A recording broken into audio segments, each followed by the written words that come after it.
You are about to learn one of the biggest secrets in the history of the world. It's a secret that has huge effects for everyone who lives on this planet. Most people can feel deep down that something isn't quite right with the world economy, but few know what it is. Gone are the days where a family can survive on just one paycheck. Every day it seems things are more and more out of control, yet only 1 in a million understand why. You are about to discover the system that is ultimately responsible for most of the inequality in our world today. The powers that be do not want you to know about this, as this system is what has kept them at the top of the financial food chain for the last 100 years. Learning this will change your life because it'll change the choices that you make. If enough people learn it, it'll change the world because it'll change the system. For this is the biggest hidden secret of money. Never in human history have so many been plundered by so few, and it's all accomplished through this, the biggest scam in the history of mankind.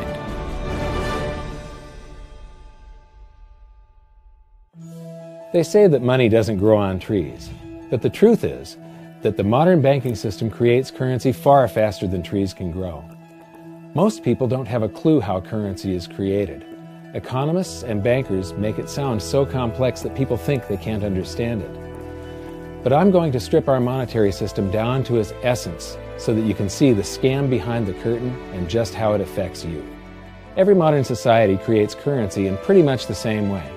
But since the US dollar is the majority of the world's currency, I'm going to use the United States as our example. It all starts when some politician says, "Vote for me and I'll make sure the government provides you more free stuff than my opponent will." But there's no such thing as a free lunch. So to provide that supposedly free stuff, the politicians vote for the country to spend more than its income. This is called deficit spending. To pay for that deficit spending, the Treasury borrows currency by issuing a bond. So what's a bond? If you think about it, a bond is really nothing but a glorified IOU. It's a pretty piece of paper with numbers printed on it that says, "Loan me $1 trillion today, and I promise over a 10-year period I'm going to pay you back that $1 trillion plus interest." But what you need to understand is that Treasury bonds are our national debt. These glorified IOUs are to be paid back by you and I and our descendants through future taxation. Therefore, when the government issues a bond, it steals prosperity out of the future so that it can spend it today. The Treasury then holds a bond auction, and the world's largest banks show up and compete to buy part of our national debt and make a profit on it by earning interest. You'll notice that as we move through this process, the big banks are there, taking a cut every step of the way. This isn't by chance, as you'll see shortly. Then, through a shell game called open market operations, the banks get to sell some of those bonds to the Federal Reserve at a profit. To pay for the bonds, the Federal Reserve opens up its big old checkbook and writes bad, bogus, counterfeit checks that should bounce because they're drawn on an account that always has a zero balance. There isn't 1 penny in there. To quote from the Boston Federal Reserve, "When you or I write a check, there must be sufficient funds in our account to cover that check. But when the Federal Reserve writes a check, there is no bank deposit on which that check is drawn. When the Federal Reserve writes a check, it is creating money." The Fed then hands those checks to the banks, and at this point, currency springs into existence. The banks then take that currency and buy more bonds at the next Treasury auction. But what is a check? A check is also an IOU. When you write a check, you're making a note that says, "Here's my IOU for cash. All you have to do is go to the bank and pick it up." Now, it's very, very important that you understand this process because we're going to come back later and show you the devastating effect this has on you. The Treasury issues IOUs, bonds. The banks then buy those IOUs with currency. The Federal Reserve then writes IOUs, checks, and hands them to the banks in exchange for the Treasury's IOUs, the bonds. And currency is created. So what's really happening is the Federal Reserve and the Treasury are just swapping IOUs, using the banks as middlemen, and abracadabra, presto, currency magically springs into existence. This process repeats and repeats over and over again, enriching the banks and indebting the public by raising the national debt. The end result is that there's a buildup of bonds at the Federal Reserve and currency at the Treasury. This process is also where all paper currency comes from. The Federal Reserve and the government mistakenly call it base money because they didn't watch episode 1 of this series and they don't know the difference between money and currency. But I will correctly refer to it as base currency because it is not money. It is currency, and as we've learned, there is a big difference. Money has to be a store of value and maintain its purchasing power over long periods of time. We learned in episode 1 that earlier in our history, our paper currency was just a claim check. It was a representation for real money of intrinsic value, the gold and silver that was held on deposit at the Treasury. You could walk into any bank and slap your currency, like say a $20 bill, on the counter and redeem it for real money, a $20 gold piece. But now, this base currency that's piling up back here is really nothing but a receipt or a claim check on an IOU, that bond. So it's really nothing but a supply of numbers. The Treasury then deposits the newly created currency into the various branches of the government, and the politicians say, "Hey, thanks for that." And the government does some deficit spending on public works, social programs, and war. The government employees, contractors, and soldiers then deposit their pay in the banks. Now, this may come as a shock to you, but when you deposit your currency with the bank, you're not actually depositing it into an account to be safely held in trust for you. Instead, you're actually loaning the bank your currency, and within certain legal limits, they can do with it pretty much anything they please. This includes gambling in the stock market and loaning it out, at a profit, of course.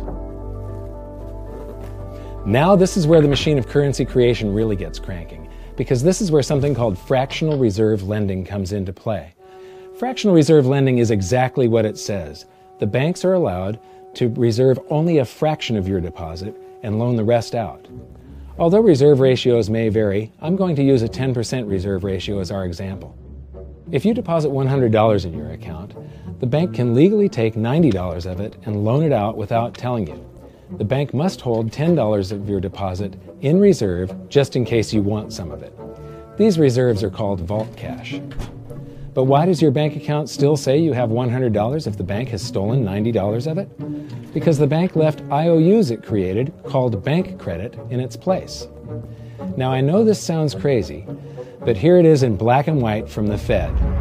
Commercial banks create checkbook money when they grant a loan simply by adding new deposit dollars in accounts on their books in exchange for a borrower's IOU.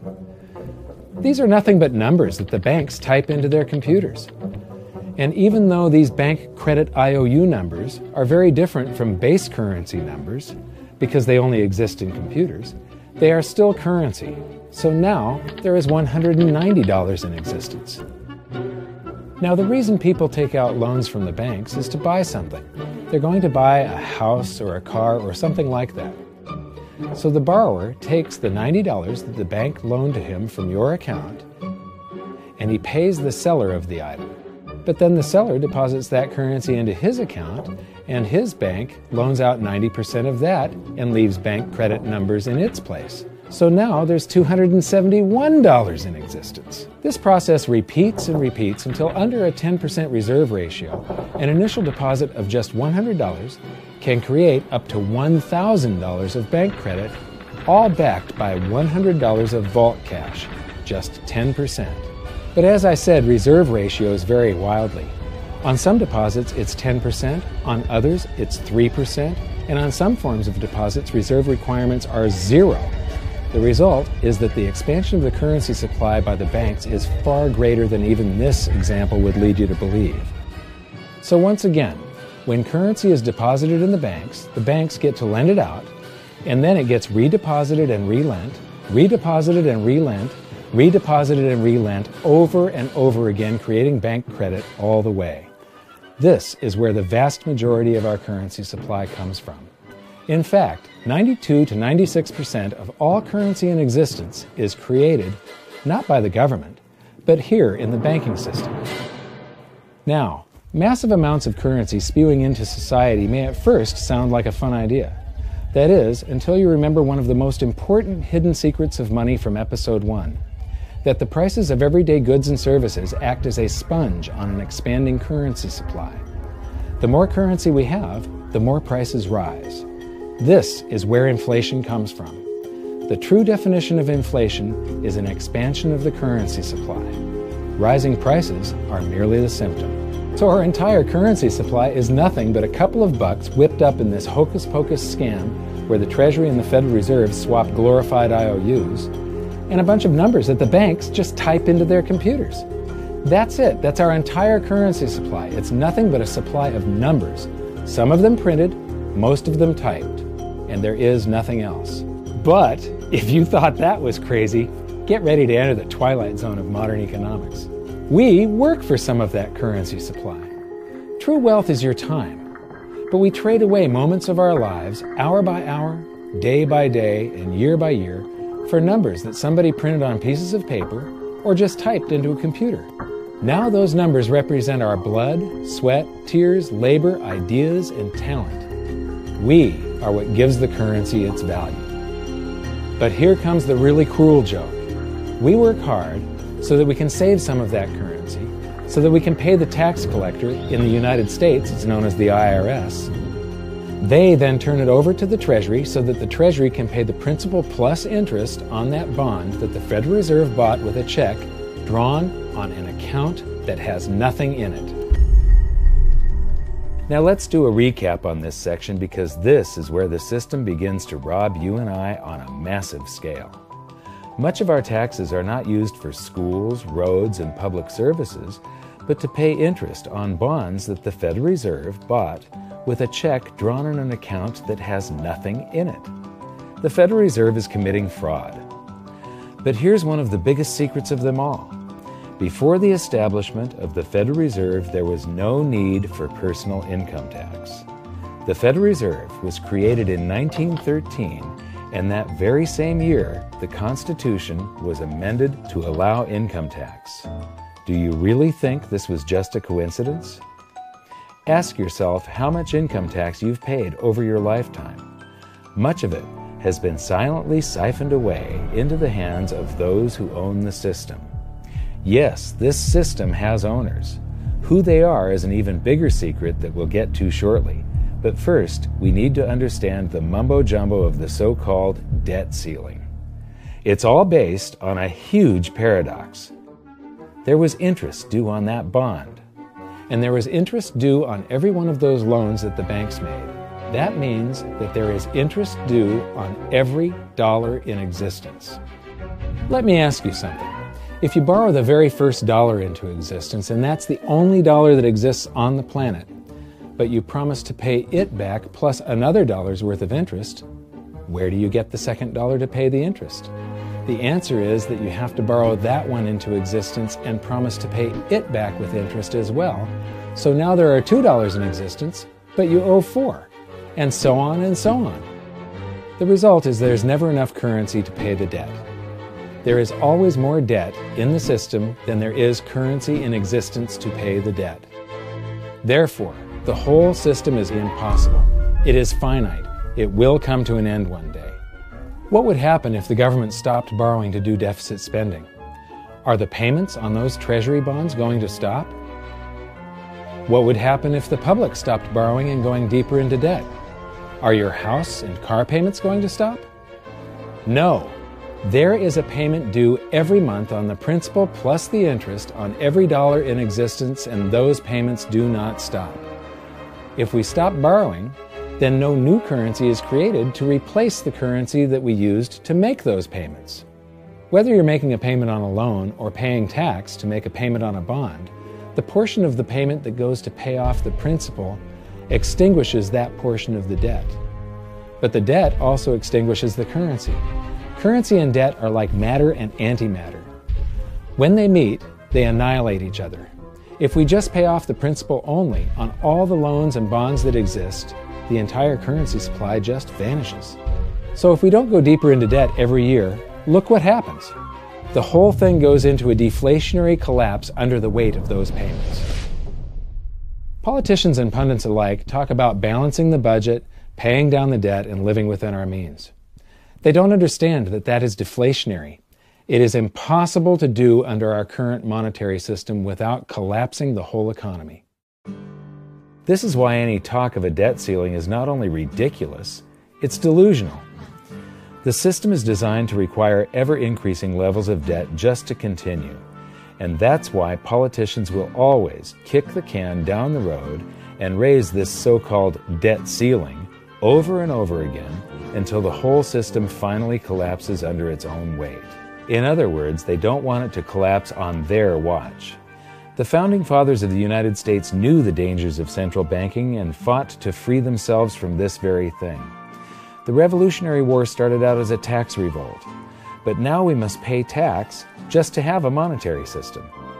Having just suffered through the hyperinflation of the continental dollar, which was printed into oblivion to finance the Revolutionary War, they understood the dangers of fiat currency and debt-based monetary systems.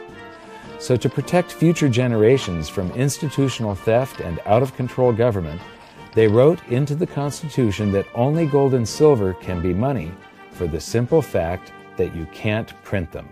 Our current system is not only unconstitutional, but it robs us of the liberty and prosperity our forefathers fought and died for.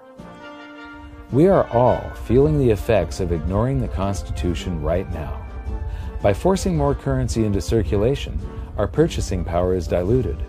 Inflation is a slow and insidious stealth tax that is simply the result of this debt-based monetary system.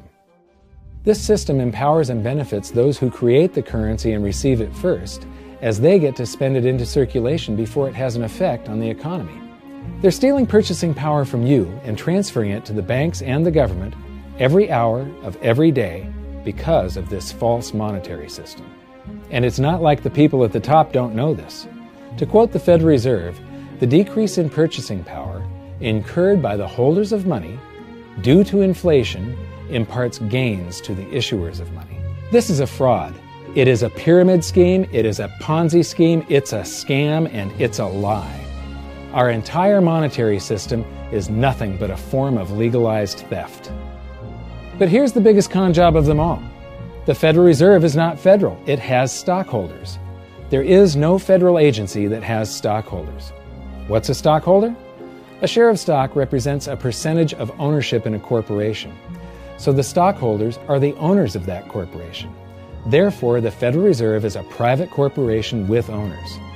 And you can see it for yourself if you go to the Federal Reserve's website, and it will say, the stockholders receive an annual dividend of 6%. Now, we know that the stock in the Federal Reserve was originally issued to the largest banks in the United States. But because of mergers and acquisitions through the years, you can't actually trace who owns the stock in the Federal Reserve. That's a very closely guarded secret. My guess would be that the owners are those primary dealers, the banks that get to make a profit by selling part of our national debt, those bonds, to the Federal Reserve, who buys them with a check from nothing. Then we pay tax to pay the principal and the interest on those bonds so that the Federal Reserve can pay the banks a 6% dividend.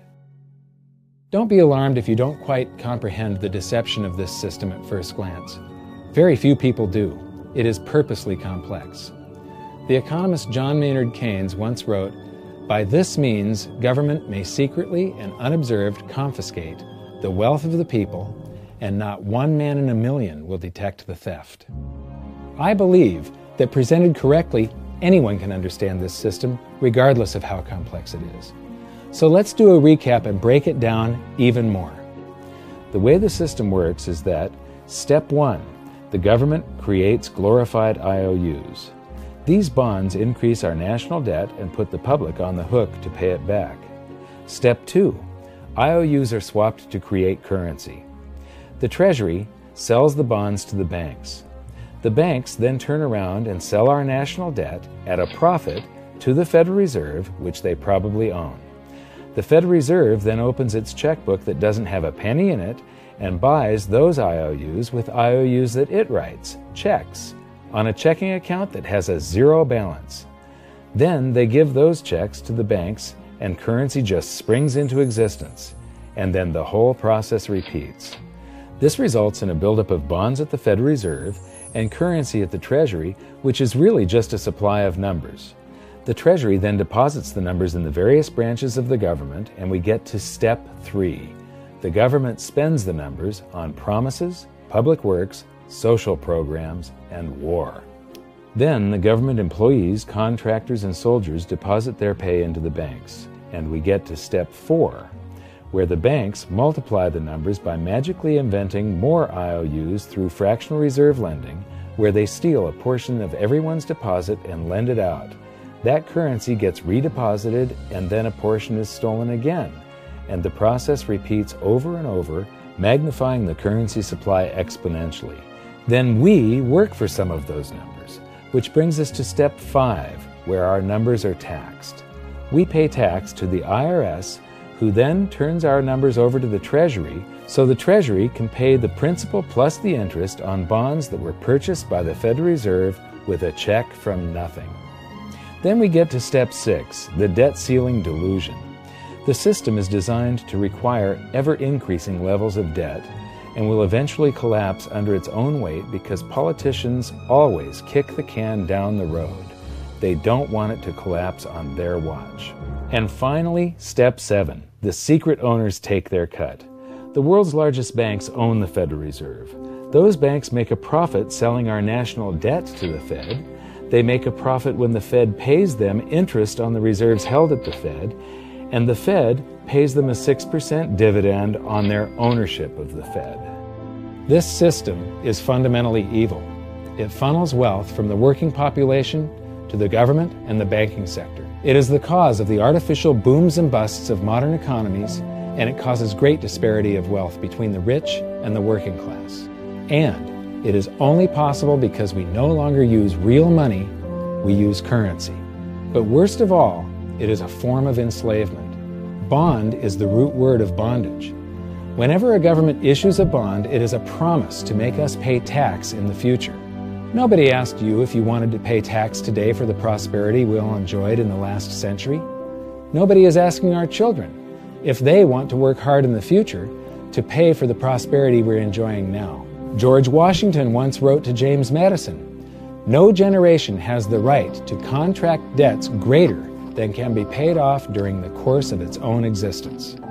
By stealing prosperity from tomorrow so we can spend it today, we enslave ourselves and future generations. Now this all sounds pretty bad, but there is great hope, for you are the greatest threat to this false monetary system. This system relies on the public being ignorant of its workings. Please share this knowledge with everyone you know, because an informed public that fully understands the system can build a better future for generations to come. And now I leave you with this quote, widely attributed to a former director of the Bank of England. The modern banking system manufactures money out of nothing. The process is perhaps the most astounding piece of sleight of hand that was ever invented. Banking was conceived in inequity and born in sin. Bankers own the earth. Take it away from them, but leave them the power to create money and control credit, and with the flick of a pen, they will create enough money to buy it back again. But if you want to continue as the slaves of bankers and pay the cost of your own slavery, let them continue to create money and to control credit. This is the Federal Reserve in Washington, D.C. It's located on Constitution Street, and that is just as much of a joke as the New York Fed being located on Liberty Street. Both of them are unconstitutional, both of them limit our liberty, and they transfer wealth away from us every second of every day to the Federal Reserve, to the government, and to the banking sector. You are now among the 1 in a million who can detect the theft of your prosperity. So the big question is, what can you do about it? 1. Watch this video until you can describe and teach it to others. Those who understand this system can make preparations for its unavoidable collapse and protect themselves. History shows that those who don't will probably be wiped out. 2. Share this video with everyone, especially those you care about. All it takes is a mouse click or two to get this message in front of millions. Post this video on Facebook, tweet it, email it to loved ones. Please share it wherever you can. 3. Join the conversation. The current world monetary system is based on a 300-year-old design meant to enrich a few at the expense of the many. There must be a better way.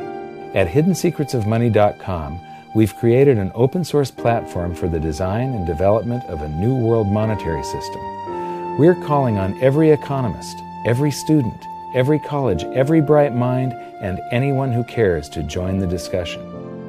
In educating ourselves and each other, we can prevent the further loss of our freedoms and maybe, just maybe, win some of them back.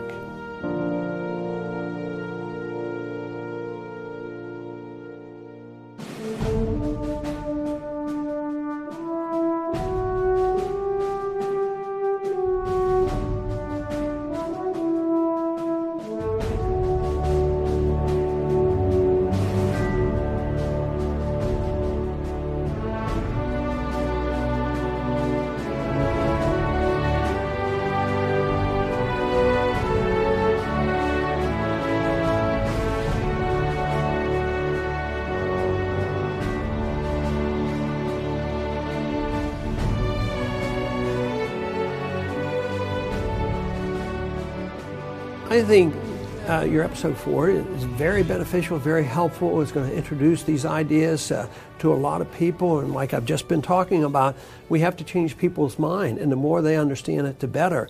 And I think we're at this point now where more people in the last several years, 4 or 5 years, have thought about the Fed than they ever have in the previous 95 years. So I think an explanation and diagrams to show it is very helpful because, quite frankly, they're not going to get it in their grade school. They're not going to get it in their high schools. They're not going to get it in college unless they're in a very rare circumstance to understand how this works. You know, for years before I got involved in really studying gold and some of the things I write and talk about today, I was a monetary economist for decades. You know, in your video, you talk about the primary dealers. I was chief counsel and chief credit officer of one of the largest primary dealers for 10 years. So I had an inside seat on the Treasury market and have the privilege of working with several former vice chairmen of the Board of Governors, Manley Johnson and David Mullins, going back to the 80s and 90s. So I'm very immersed in what you were talking about. And I thought it was extremely accurate, extremely clear. I didn't think you were stretching on any points. It was really like something out of a PhD course, except that it was very easy to understand. I think it's accessible. I think we're seeing a little bit of a revolution in communications in the following sense. You know, as you point out, the Fed was created in 1913. Well, in 1913, there was no web, there was no YouTube, no Twitter. There was really no one to kind of stand up and oppose the Fed or call them out, if you will, or really get into a discussion that everyday Americans could follow. That's not true now with social media and everything else. You can reach out to millions and tens of millions of people and tell them what's going on. I think you've done that. You've done it successfully. I applaud it. I think this is a great video. I look forward to seeing it again. I know millions of people will enjoy it. Well, as we know, the Federal Reserve believes it can create money out of thin air, not realize money is supposed to represent real products and services. And what people don't realize is when the Fed does that, in effect, as Keynes pointed out, it's a form of taxation. It's a form of confiscation. And because people don't see it, the politicos get away with it, but it also undermines social trust. It just is corrosive throughout society. We're going to have a lot of turmoil in the coming years, but it's going to be the kind of turmoil that leads to positive things. So don't despair. Get out there and fight, because the tide is going to turn.